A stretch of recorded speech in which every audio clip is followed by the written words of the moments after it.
Good morning everyone. हम लोग देखेंगे आज द हिंदू 9 जुलाई का। तो स्टार्ट करते हैं हम लोग। फर्स्ट है विंबलडन टेनिस टूर्नामेंट।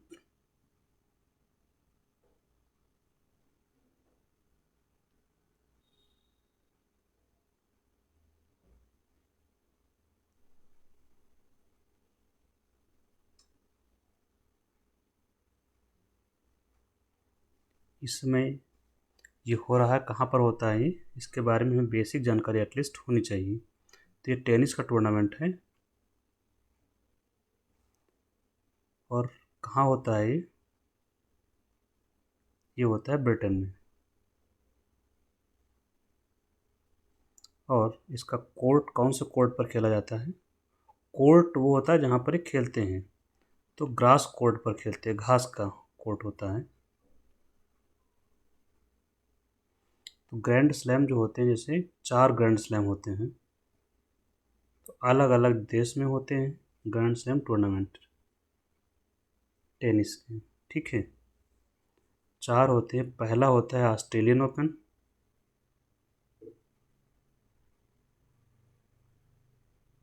जो ऑस्ट्रेलिया में होता है, और ये खेला जाता है हार्ड कोर्ट पर। किस पर खेलते हैं? हार्ड कोर्ट पर। दूसरा है फ्रांस ओपन। फ्रांस ओपन नहीं बोलते, फ्रेंच ओपन बोलते हैं, जो फ्रांस में होता है, फ्रेंच ओपन टूर्नामेंट। ये खेला जाता है क्ले कोर्ट पर।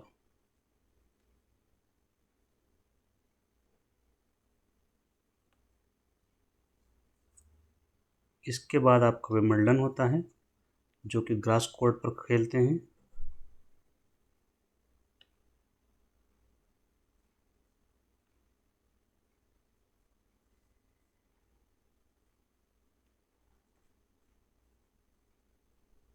और लास्ट होगा अमेरिकन ओपन या यूएस ओपन टेनिस टूर्नामेंट। ये हार्ड कोर्ट पर खेलते हैं।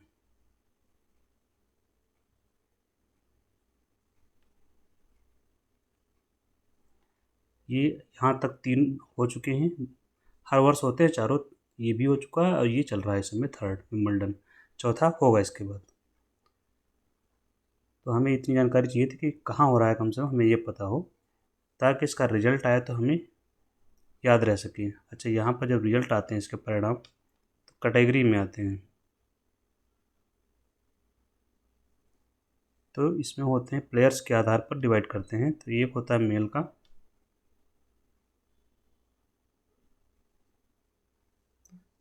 मेल से बेहतर है वुमेन। वुमेन इसमें जो टूर्नामेंट की कैटेगरी होती है, एक मेन की कैटेगरी होती है, एक वुमेन की। तो ये जो खेल होता है बेसिकली, ये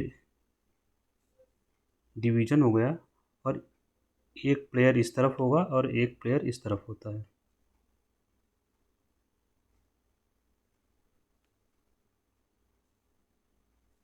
this is single tournament, singles बोलते हैं। क्यों? क्योंकि सिंगल सिंगल पर्सन खेल रहे हैं। तो एक होता है सिंगल्स, इसी को बोलते हैं सिंगल्स या एकल। तो जब महिलाएं खेल रही हैं तो महिला एकल, पुरुष खेल रहे हैं तो पुरुष एकल।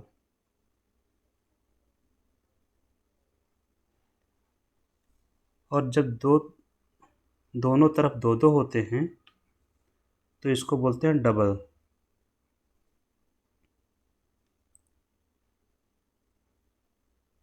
डबल का मतलब दो। तो दोनों तरफ महिलाएं होंगी, मतलब महिलाओं का डबल, पुरुषों का डबल, महिलाओं का सिंगल, पुरुषों का सिंगल। और एक होता है मिक्स, इन दोनों को मिला के मिक्स डबल, महिला और पुरुष को मिला के बोलते हैं मिक्स डबल। मिक्स डबल में क्या होगा?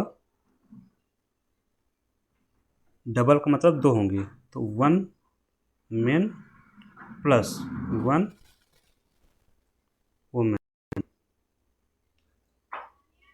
ये हो जाएगा आपका मिक्स डबल। तो 5 टूर्नामेंट होते हैं जिनके अलग अलग रिजल्ट्स आते हैं। तो इस तरह से आपको ध्यान रखना है पाँचों में। नेक्स्ट है यूरो जोन का विस्तार हुआ है। यूरो जोन का विस्तार मतलब इसमें एक नया सदस्य जोड़ा गया है यूरो जोन में।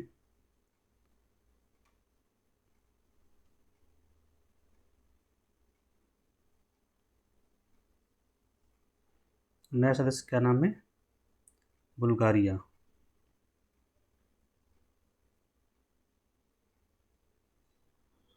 इस तरह से कुल सदस्य संख्या हो गई यूरो जोन में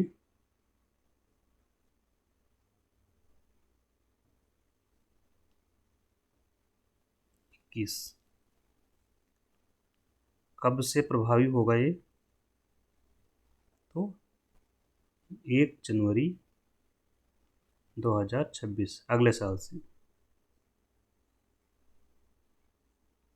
तो ये हो गया यूरो जोन। अब फ़ायदा क्या होता है अभी जब हुआ ये, इसकी मेंबरशिप में क्या किया गया, कुछ शर्तें पूरा करनी होती हैं। जैसे उस देश में सदस्यता की शर्तें, जैसे वहाँ पर मुद्रास्फीति एक निश्चित स्तर पर होनी चाहिए, न ज़्यादा न कम। विनिमय दर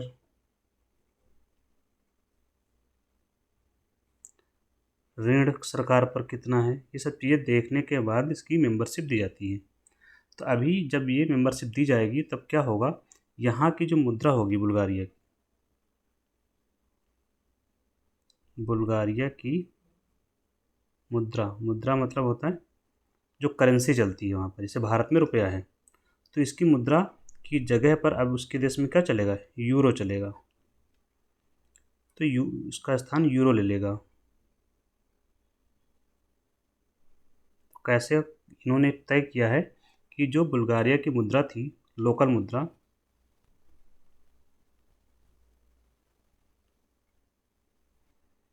उसमें लगभग 2:1, मतलब 2 बुल्गारियन मुद्रा है, मान ली 2 बुल्गारियन रुपया, उसके बदले 1 यूरो सबको मिलेगा। तो इस तरह से पूरे जो बुल्गारिया है वहाँ पर यूरो का विस्तार हो जाएगा। इसका होता है क्या क्या है कि यहाँ पर जो पॉलिसीज होती हैं वो सेंट्रलाइज रूप से पूरे यूरो जोन में बनाई जाती हैं। जो 21 मेंबर्स हैं यहाँ पे, उन सब के लिए।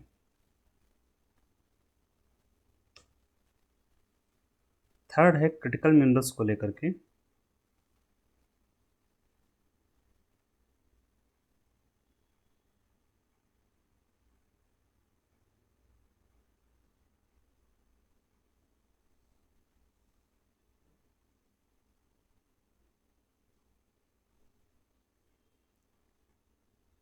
क्रिटिकल मिनरल्स क्या होते हैं, जो रेयर अर्थ मिनरल्स होते हैं।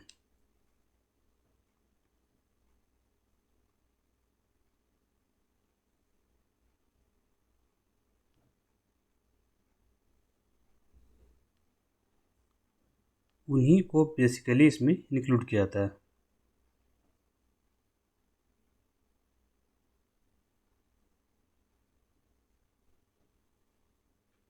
क्रिटिकल मिनरल्स, शब्द क्रिटिकल है तो क्रिटिकल मतलब जो बहुत ही इम्पोर्टेंट होते हैं minerals. Critical minerals which are important for industry, जो अर्थव्यवस्था के लिए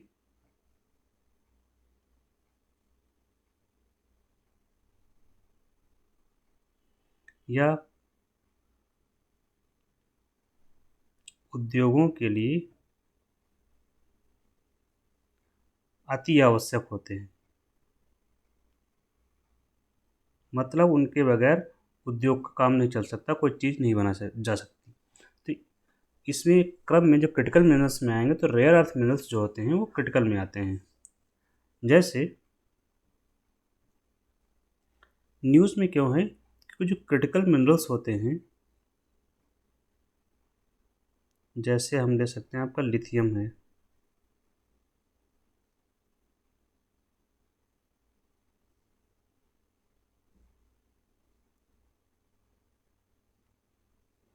होता क्या है, हुआ क्या है इसमें, न्यूज़ में क्यों है, क्योंकि जो क्रिटिकल मिनरल्स हैं उनका जो चीन का दबदबा है इनमें, विश्व में जो क्रिटिकल मिनरल्स का उत्पादन होता है उस पर चीन सबसे अधिक करता है, और चीन ने क्या लगा दिया है, निर्यात पर प्रतिबंध लगा दिया है, लगभग निर्यात पर रोक लगा दी है। अब रोक लग गई तो क्या होगा, मिलना बंद हो जाएगा देशों को, तो इस वजह से भारत में भी नहीं आ रहा है। तो भारत में विशेष रूप से यहाँ पर जो प्रभावित हो रहा है वो ऑटोमोबाइल सेक्टर प्रभावित हो रहा है। ऑटोमोबाइल सेक्टर का मतलब जैसे कार हैं, बाइक्स हैं, विशेष रूप से जो एक ईवी व्हीकल्स हैं, इलेक्ट्रिक व्हीकल्स, ईवी सबसे ज़्यादा प्रभावित हो रहे हैं, क्योंकि ईवी में जो यूज होता है मोटर बनाने में, क्योंकि ईवी में एक मोटर लगी होती है और एक होती है बैटरी,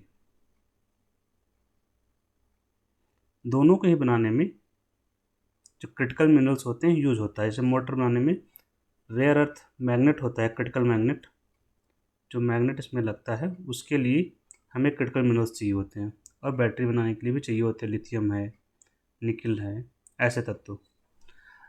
जब ये नहीं होंगे तो फिर ईवी या जो कार वगैरह बन रही हैं नहीं बन पाएंगे। तो इसी के चलते कार का जो उत्पादन है विशेष रूप से प्रभावित हुआ है, या कई कंपनियों ने कमी करना शुरू कर दी है, इस वजह से ये न्यूज़ में है। तो भारत भी इसके विकल्प तलाश रहा है। क्या विकल्प है, ऑस्ट्रेलिया से बात चल रही है भारत की, ऑस्ट्रेलिया से ले लिया जाए।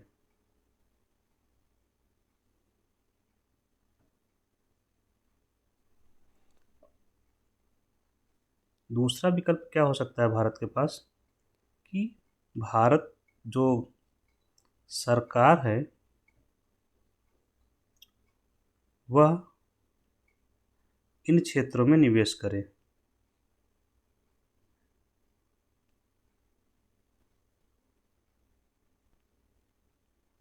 जिससे क्रिटिकल मिनरल्स प्राप्त हो सकें, और एक राष्ट्रीय स्तर पर इसकी एक पॉलिसी बनाई जानी चाहिए, अगर सुझाव के रूप में देखा जाए।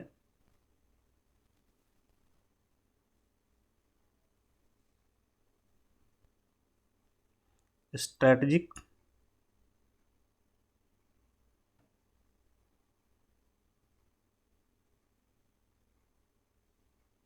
नेशनल क्रिटिकल मिनरल स्ट्रेटजी बनाई जाए, ताकि राष्ट्रीय स्तर पर इस पर ध्यान दिया जा सके और इसकी आपूर्ति सुनिश्चित की जा सके। ये है इसका मेन रीज़न। एक और न्यूज़ इस समय चल रही है, बिहार में जो पोल रिवीजन चल रहा है, बिहार में इलेक्टोरल रोल, पोल नहीं इलेक्टोरल रोल, मतदाता सूची,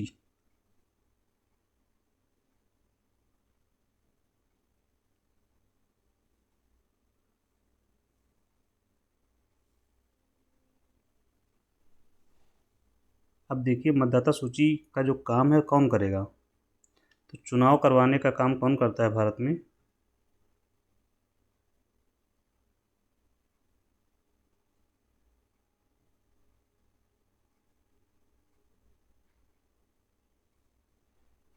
तो चुनाव करवाता है इलेक्शन कमीशन ऑफ इंडिया। एक होता है राज्य निर्वाचन आयोग, ये दो अलग अलग बातें हैं, हर राज्य में होता है। राज्य निर्वाचन आयोग जो होता है वो चुनाव चुनाव करवाता है लोकल बॉडी के, जिसके चुनाव करवाता है स्थानीय निकाय, लोकल बॉडी दैट इज स्थानीय निकाय के चुनाव करवाता है। इसमें दो आते हैं, पंचायत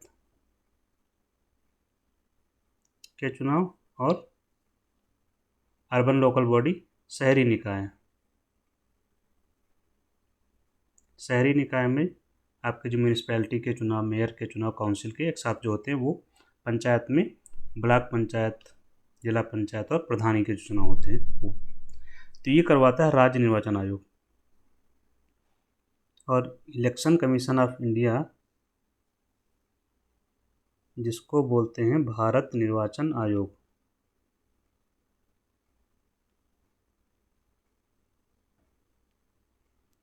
या भारत चुनाव आयोग, ये चुनाव करवाता है एक तो आपके लोकसभा के,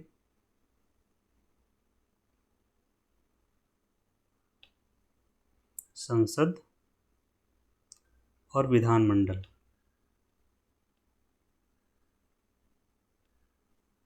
इसके अलावा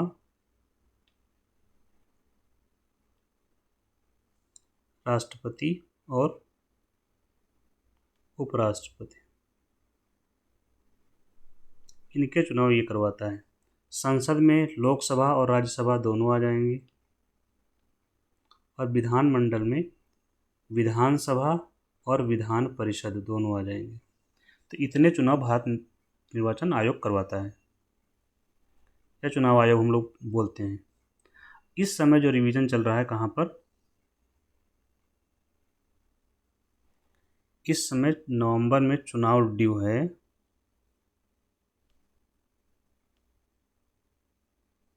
बिहार में होना है। और अब इस चुनाव से पहले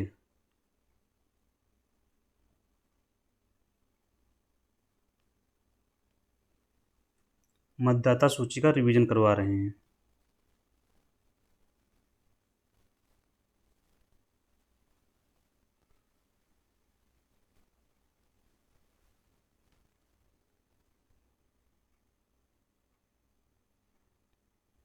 तो चुनाव आयोग, जैसे मतदाता सूची क्या होती है, इसमें क्या होता है, मतदाताओं के नाम होते हैं। मतदाता का मतलब हिंदी वोटर्स, तो वोटर्स के नाम होते हैं, और जिनके नाम होते हैं वही लोग क्या करते हैं, वोट दे पाते हैं। तो जो लोग वोट देते हैं उनको क्या बोलते हैं, निर्वाचक, इंग्लिश में इलेक्टर बोलते हैं। ठीक है, तो जिनके नाम होते हैं मतदाताओं की, जिस सूची में वो होती है मतदाता सूची, और मतदाताओं को एक कार्ड मिलता है, जो वोटर्स होते हैं इनको एक कार्ड जारी होता है, जिसको बोलते हैं वोटर कार्ड या इलेक्टर कार्ड बोलते हैं।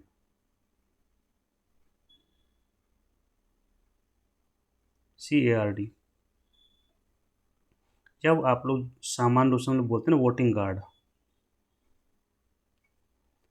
जिस कार्ड को दिखाकर हम वहाँ वोट डालते हैं। तो ये इस मतदाता सूची का रिवीजन हो रहा है, इसमें शामिल होना है, इसका नाम, कौन इसमें शामिल हो सकता है, तो जो शामिल होगा वो वोट करेगा। शामिल होने के लिए भारत में एक नियम क्या है, वयस्क मताधिकार का नियम है।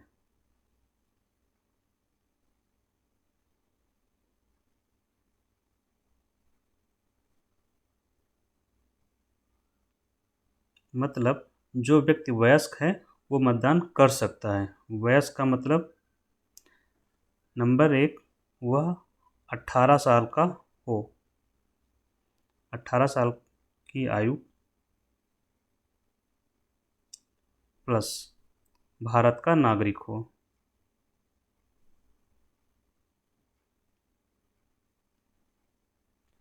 तो इन आधारों पर आपका नाम मतदाता सूची में शामिल हो सकता है, बशर्ते आपके अंदर कोई दुविधा अयोग्यता ना हो, जैसे कि अनसाउंडेडनेस। तो इसमें आपका नाम शामिल हो जाएगा, जो नाम शामिल हो जाएगा वो वोट कर सकता है और चुनाव में भाग भी ले सकता है, जैसे कि चुनाव में खड़े हो सकता है। तो इसी सूची का रिवीजन चल रहा है, इस मतदाता सूची का रिवीजन, मतलब किसी का नाम छूट गया है तो जोड़ा जाएगा, और जिनका नाम पहले से है, जिनके नाम पहले से इसमें शामिल हैं, पहले से हैं, उनको भी प्रमाण पत्र देना पड़ेगा।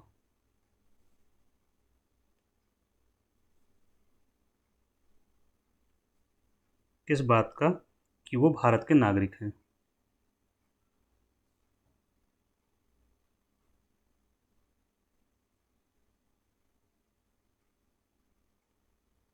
दिक्कत इसी को लेकर के मामला सुप्रीम कोर्ट चला गया है कि जो रिवीजन हो रहा है वो ठीक नहीं है, प्रोसेस ठीक नहीं है। मामला सुप्रीम कोर्ट में विचाराधीन है। अब देखते हैं सुप्रीम कोर्ट का क्या निर्णय आता है। कई रीजन्स हैं यहाँ पर, जैसे कि टाइम बहुत कम दिया गया है, 4.5 जुलाई या 23 या 24 जुलाई तक का टाइम दिया गया है मतदाता सूची में अपना नाम शामिल करवाने के लिए या अपना प्रमाण पत्र देने के लिए। तो ये समस्या है, इसी वजह से मामला ये सुप्रीम कोर्ट में है और कई पार्टी जो विपक्ष की पार्टियाँ हैं उसका विरोध कर रही हैं। और इसका नाम इन्होंने रखा है special incentive SIR, special intensive revision.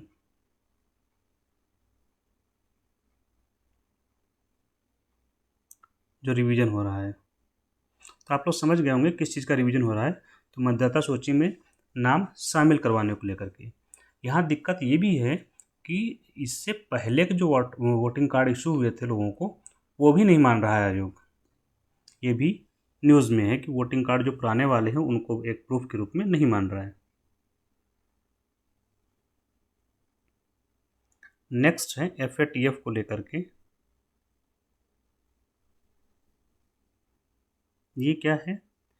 इसमें न्यूज़ है financial action task force, financial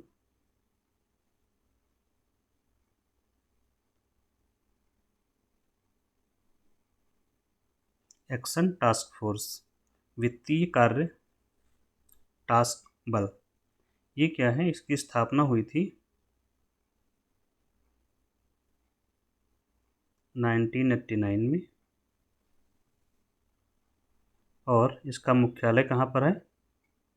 मुख्यालय है पेरिस में। OECD का मुख्यालय है जहाँ, वहीं पर है। OECD के HQ में ही इसका मुख्यालय है। काम इसके पास 2 काम हैं। एक तो मनी लॉन्ड्रिंग रोकना, मनी लॉन्ड्रिंग को बोलते हैं धन शोधन को रोकना। दूसरा है टेरर फंडिंग को लेकर।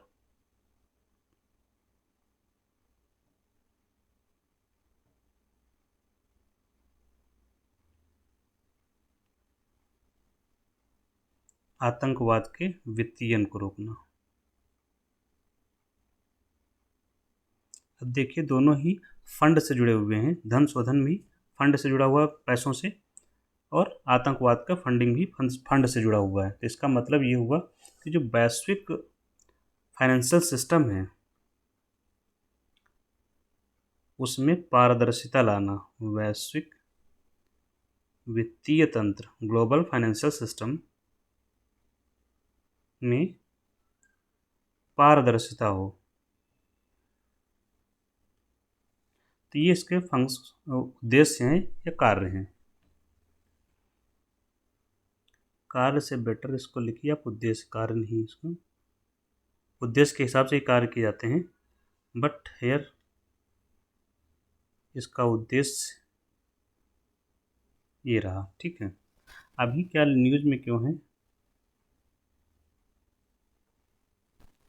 भारत इसका सदस्य है, अगर देख मेंबरशिप अगर देख लेते हैं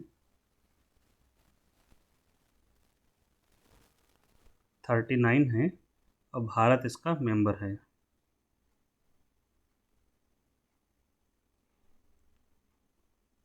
न्यूज़ में क्यों है? क्योंकि इसकी एक रिपोर्ट आई है।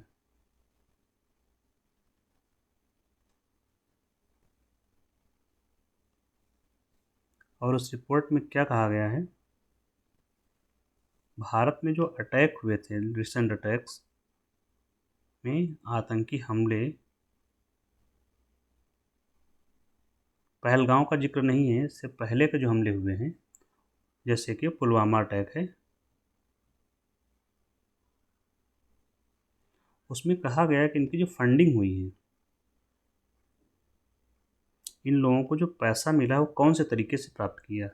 हमें यहाँ समझना है कि जो आतंकवाद है, जो आतंकी हैं, उनको पैसे कहाँ से मिलता है, कौन से माध्यम से मिलता है। तो वित्तीयन का जो माध्यम क्या था वो बताया है, कैसे कैसे लोग पैसे जुटाते हैं। तो बताया गया इसमें कि जो ऑनलाइन पेमेंट सर्विस है उसके माध्यम से उनको पैसे मिले, जैसे कि पेटीएम है, पेपाल है, गूगल पे है, ये सब ऑनलाइन पेमेंट सर्विसेज हैं, तो इनके माध्यम से इनको पेमेंट मिले। प्लस ई कॉमर्स प्लेटफॉर्म,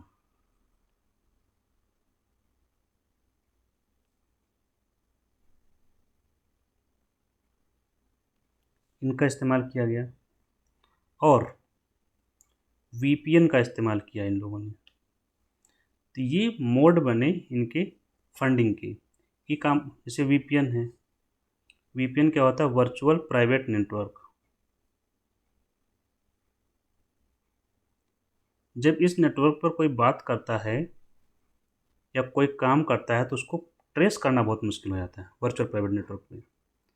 तो इसी नेटवर्क पर इन लोगों ने चैट करते हैं, इसी का इस्तेमाल करके इन्होंने फंड का ट्रांसफ़र किया, इसी को लेकर ये स्ट्रेटजी बनाते हैं अपनी। तो वर्चुअल प्राइवेट नेटवर्क बहुत ही इनकी, इसी पर ये लोग कॉल भी करते हैं तो ट्रेस आउट करना मुश्किल हो जाता है, सब कुछ उसी से कर रहे हैं। ये प्रॉब्लम आती है वीपीएन से। प्लस ऑनलाइन पेमेंट, जैसे यहाँ पर एग्जांपल इन्होंने पेपाल का दिया जिससे पैसा ट्रांसफ़र हुआ था। इनका क्या काम है, ई कॉमर्स प्लेटफॉर्म का, ये बहुत ज़रूरी है। यहाँ पर एक नया है, कैसे, ई कॉमर्स प्लेटफॉर्म जैसे अमेजन, जैसे आपका फ्लिपकार्ट, मतलब एक ऑनलाइन प्लेटफॉर्म जो लोग अपना सामान बेच रहे हैं। तो क्या हुआ, इन प्लेटफॉर्म पर ये फर्जी बायर बन जाते हैं। क्या, buyer and seller,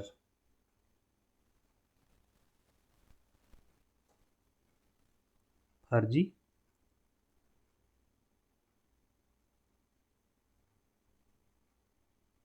buyer and seller बन गए। होता क्या है, एक तो इनका इस्तेमाल इन्होंने किया था, जो इम्प्रोवाइज्ड एक्सप्लोसिव डिवाइस होती है विस्फोट करने के लिए, इसमें यूज होता है एल्युमिनियम।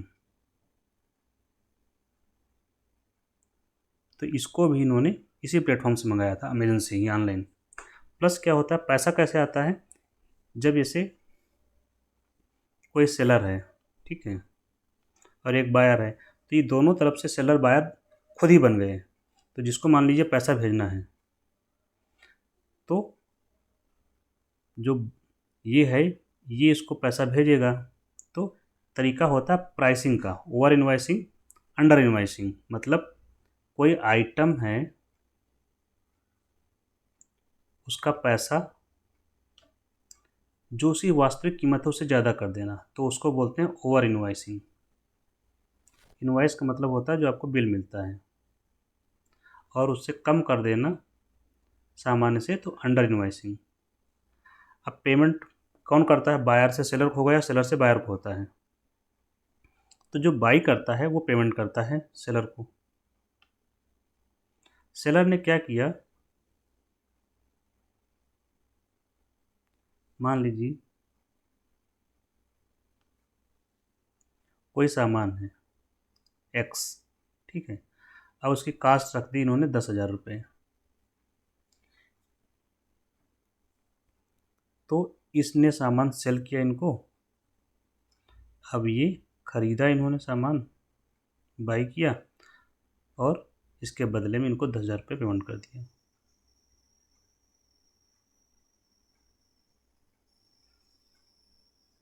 अब 10,000 रुपये इनको मिल गया। मान लीजिए बहुत डिफरेंट लोकेशन पर है, एक देश से दूसरे देश के बीच में है, पैसा आसानी से ट्रांसफ़र हो सकता है सेलर वाई में।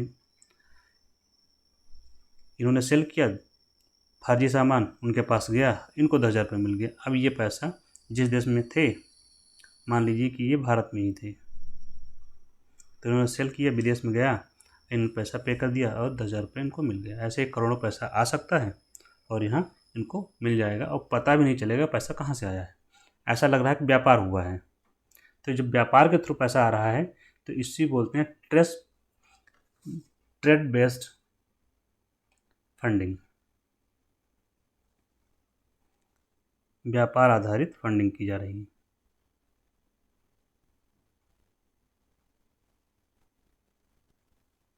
तो ओवर इन्वाइसिंग और अंडर इन्वाइसिंग, इनके माध्यम से पैसा आता है। कुल मिला के इन समरी आपको समझना है कि भारत में जो आतंकी हमले होते हैं उनको जो फंडिंग आती है कई सोर्सेज से आती है, जिसमें से एक ऑनलाइन पेमेंट है, ई कॉमर्स प्लेटफॉर्म्स हैं और वर्चुअल प्राइवेट नेटवर्क, इनका इस्तेमाल करके आतंकी हमले होते हैं।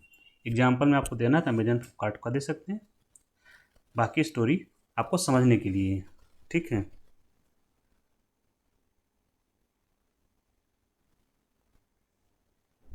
नेक्स्ट क्या है? नेक्स्ट है मिलिट्री एक्सपेंडिचर को लेकर के।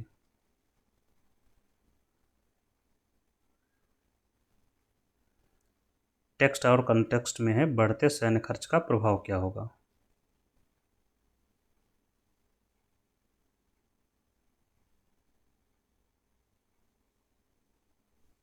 तो ये वहीं से हम लिया है उन लोगों ने। अभी आपने सुना होगा नाटो का जो खर्च है वो बढ़ा दिया गया है। नाटो क्या है? एक सैन्य संगठन है।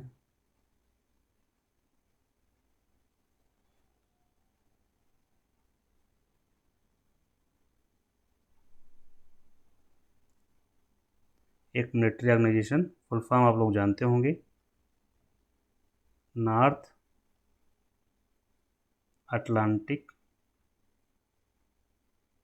ट्रीटी ऑर्गेनाइजेशन, जिसमें 1949 में एस्टेब्लिश हुआ और इसमें सदस्य हैं, अमेरिका भी इसमें सदस्य, विशेष रूप से सदस्य हैं अमेरिका प्लस यूरोप के देश। यूरोप में पूर्वी और पश्चिमी यूरोप होता है, तो पश्चिमी यूरोप की विशेष रूप से।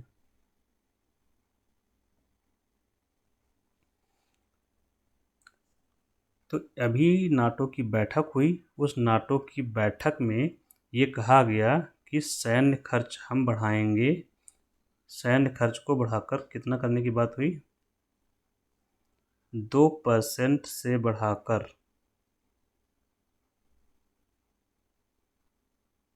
5% किया जाएगा जीडीपी का। मतलब ये नाटो में जितने सदस्य देश हैं वो अपनी जीडीपी का 5% तक अपना खर्च बढ़ाएंगे। और ये टारगेट कब तक रखा गया? 2035 तक लक्ष्य रखा गया है। अब इससे प्रभाव क्या होगा? देखिए, हिस्टोरिकली अगर देखते हैं, ऐतिहासिक रूप से,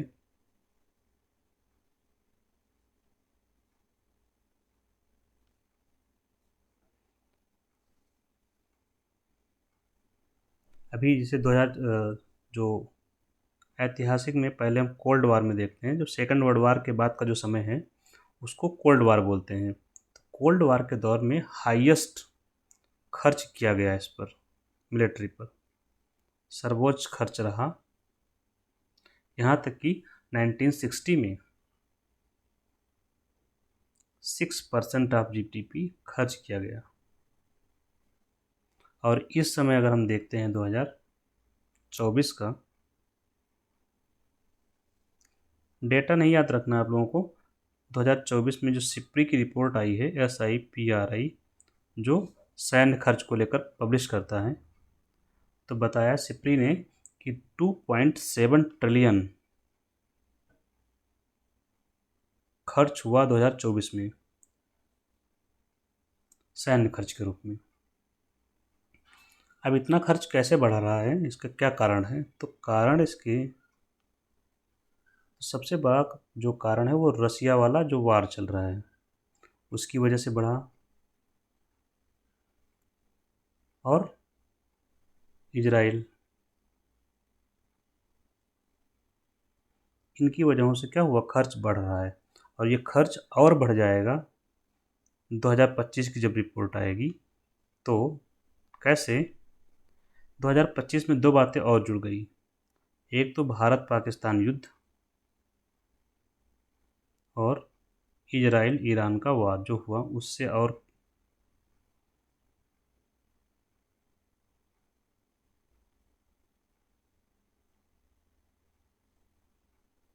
इससे क्या होगा, खर्च और बढ़ेगा।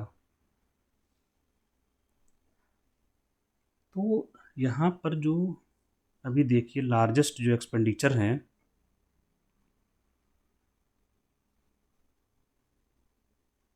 सबसे ज़्यादा खर्च कौन कर रहा है? सैन्य खर्च। सबसे ज़्यादा सैन्य खर्च में अगर देखते हैं तो पहला नंबर आएगा अमेरिका का। देखिए जिसकी जीडीपी सबसे ज़्यादा होती है उसका खर्च भी ज़्यादा होगा, सेम क्रम में लगभग होता है। तो सबसे ज़्यादा अमेरिका का है, दूसरे नंबर पर चीन, तीसरा है रसिया, चौथा जर्मनी और पांचवा है भारत।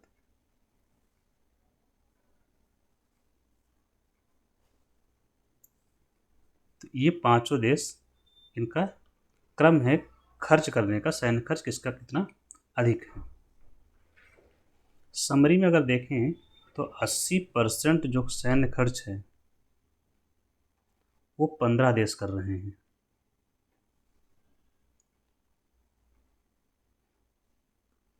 अब जब सैन्य खर्च बढ़ेगा, जैसे मान लीजिए कि ये पुल है कोई कुछ करोड़ का, पहले इतना हो रहा था सैन्य खर्च मान लीजिए, इस तरफ इसमें से खर्च हो रहा था शिक्षा पर, स्वास्थ्य पर, पेंशन है, सोशल सिक्योरिटी की बात करें अगर,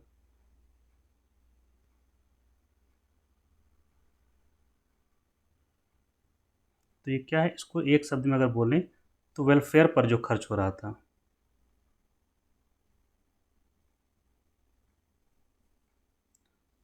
जन कल्याण में खर्च, वेलफेयर अगर को देखें जन कल्याण पर हो रहा था, लोगों के स्वास्थ्य पर, शिक्षा पर जन कल्याण खर्च हो रहा था।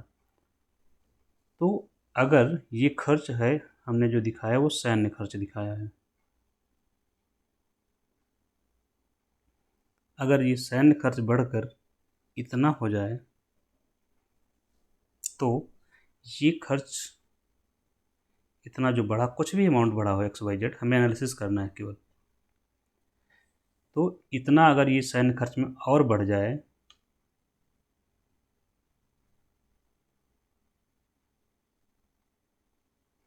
तो जो ये वृद्धि हुई किसकी कीमत पर हुई है, ये जो वेलफेयर पर खर्च हो रहा था अब वो खर्च किस में चला जाएगा, सैन्य में चला जाएगा।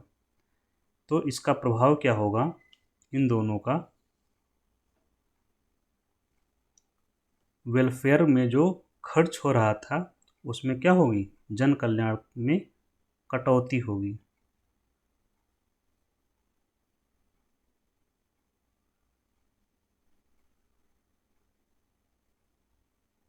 और जब जन कल्याण में कटौती होती है तो क्या होगा, वही जो स्वास्थ्य है, स्वास्थ्य का स्तर गिरेगा। जैसे एमएमआर है, मैटरनल मोर्टेलिटी रेट है, इन्फेंट मोर्टेलिटी रेट है, क्या होगा, ये कम हो जाएगी वो और बढ़ेगा। मृत्यु दर, सीधे शब्दों में अगर कहें तो मृत्यु दर क्या होगी, बढ़ेगी। शिक्षा का स्तर गिरेगा, तो इससे क्या होगा कि अर्थव्यवस्था की स्थिति और क्या होगी, खराब होगी। तो सैन्य खर्च अच्छा नहीं है। यहाँ पर एक स्टेटमेंट दिया गया है कि शांति के लिए, शांति का मतलब युद्ध ना होना नहीं होता है, बल्कि शांति के लिए आवश्यक है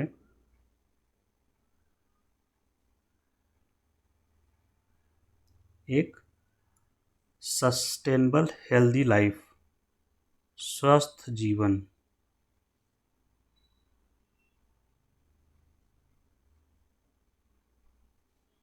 स्वस्थ जीवन में क्या आपको खाद्यान्न मिलता हो, खाना मिलता हो, रोटी मिलता हो, खाना, कपड़ा, स्वास्थ्य, ये सब चीज़ें मिला हो, आपको आजीविका हो, तभी तो ये खरीद पाएंगे। तो ये है शांति तब आएगी जब जीवन एकदम स्वस्थ होगा। तो सैन्य खर्च में वृद्धि का प्रभाव जो पड़ेगा वो इन खर्चों पर पड़ेगा। अब इसको थोड़ा सा एनालिसिस और करेंगे। जब ये खर्च पड़ेंगे तो सबसे अधिक प्रभावित कौन होगा। अब ये मान लीजिए विकसित देशों का ग्राफ था। अब सोचिए एक विकासशील छोटे छोटे देश हैं जिनका खर्च इतना है, टोटल खर्चा उनके पास इतना बजट है। अब उनको तो ज़्यादा खर्च करना पड़ेगा ना, क्योंकि जब वो ज़्यादा खर्च करेंगे तो अब इनके पास एकदम ख़त्म हो गया यहाँ पर ये वाला पोर्शन। तो सबसे अधिक प्रभावित होंगे ये वाले देश। बढ़ के देश तो कम प्रभावित होंगे, सबसे ज़्यादा प्रभावित होंगे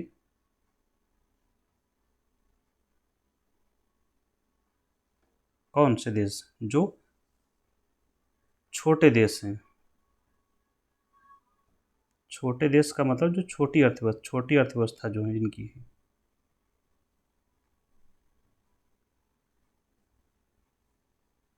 या लो इनकम कंट्रीज, निम्न आय वाले देश।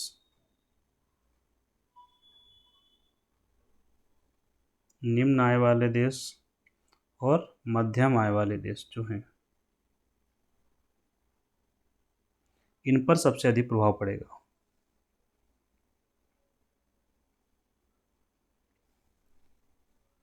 अभी आपने सुना होगा कि जैसे अमेरिका ने बहुत सी ऐड बंद कर दी हैं जिसको यूएस ऐड बोलते थे। इसके अलावा संयुक्त राष्ट्र संघ को जो फंडिंग जा रही थी वो भी अमेरिका ने बंद की है। तो इससे यूएसए का जो यूएन का बजट है बहुत कम हो गया है और उसके पास खर्च बहुत ज़्यादा है। अब हम इसको देखते हैं हमारे संदर्भ में, मतलब भारत के संदर्भ में कैसे प्रभावित करेगा या कर रहा है। भारत को अगर हम देखते हैं तो अभी जो हमें डिफेंस का आया है हमारा खर्च, डिफेंस हमारा बजट जो है 6.81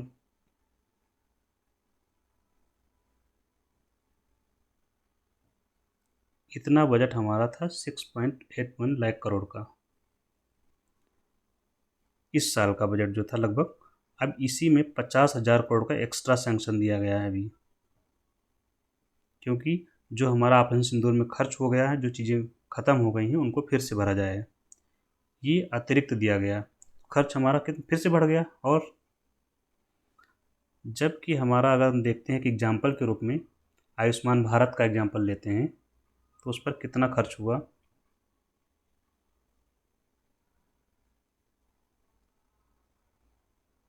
दो हजार तेईस का सरकार ने आयुष्मान भारत पर 7200 करोड़ रुपए मात्र खर्च किए थे। और कितने लोगों को लाभ मिल रहा है इसका, लाभार्थी कितने लोग हैं इसके लाभार्थी 58 करोड़ लोगों को मिल रहा है इसका लाभ।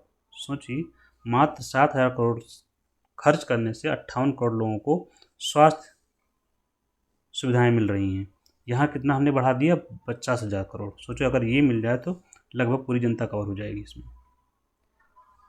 अब यही सरकार का जो स्वास्थ्य खर्च का लक्ष्य है, टोटल स्वास्थ्य खर्च कितना सरकार करती है अगर जीडीपी के परसेंटेज में अगर हम देखें तो मुश्किल से 1.8% खर्च करती है। लक्ष्य कितना है इसका, लक्ष्य 2.5% का नेशनल हेल्थ पॉलिसी में, लेकिन नहीं मिल रहा है। अगर ये खर्च हो तो इसको बढ़ाया जा सकता है। इसका मतलब ये कि अगर डिफेंस में खर्च बढ़ेगा तो बाकी चीज़ों पर कम होगा, क्योंकि किसी भी देश के पास हर साल का बजट सीमित होता है। तो डिफेंस अगर बढ़ेगा तो बाकी चीज़ों का क्या होगा, कम पड़ जाएगा। और जब बाकी चीज़ों का कम पड़ेगा तो देश के जो लोग हैं उनकी स्थिति और क्या होगी, खराब होगी, दयनीय होगी। तो ये भारत में स्वास्थ्य और रक्षा को लेकर के जो कंपैरिजन है वो हमने देखा कि कैसे हुआ, हेल्थ केयर में क्या प्रभाव पड़ेगा और बाकी स्वास्थ्य पर कैसे प्रभावित करेगा। तो ओवरऑल समरी क्या है, जब भी सैन्य खर्च बढ़ेगा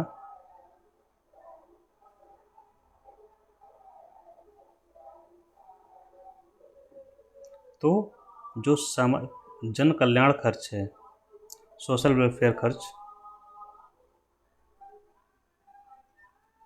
वो कम होगा, जो कि ठीक नहीं होता है, दैट्स नॉट गुड। ये रीजंस आपको उसके लिखने हैं, कभी पूछा जाता है तो ऐसे ही। Thank you.